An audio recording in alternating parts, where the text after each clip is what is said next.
We're just going to run through a few tips today for a little bit of pre-season maintenance on your planter. Your drive chains in here, they're going to be something that you want to check.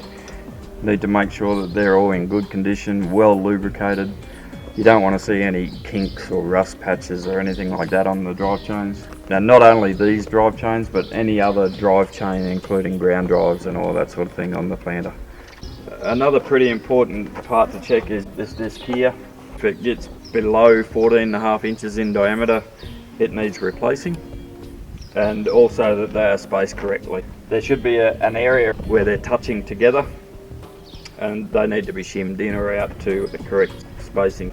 I get just a business card, slip it in between the discs at the front, move it down till it stops, mark the disc in that point,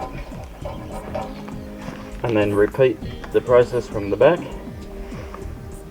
and mark that disc at that point. The distance between those two marks that you've got there should be about 1.5 to 2 inches, so that's pretty close. Gauge wheels, make sure that there's no slop or play in the eccentric bushes. They may need to be adjusted or replaced if bad enough. Also, the closing wheel system, we need to make sure that it is exactly centered above the seed trench. Put it on the concrete, pull it forward and make sure that they're exactly centered across that mark that it leaves. They also have a eccentric bush or an adjustment in there. If it's out of adjustment, they need to be replaced.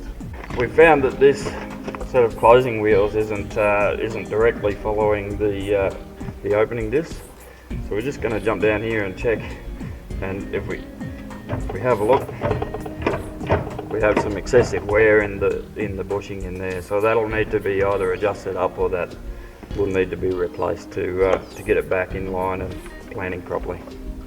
There's a few other bushes along the planter that all need to be checked.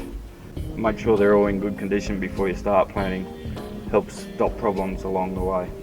Any pre-season maintenance that you can do to your planter to get it ready is well worth it in the long run.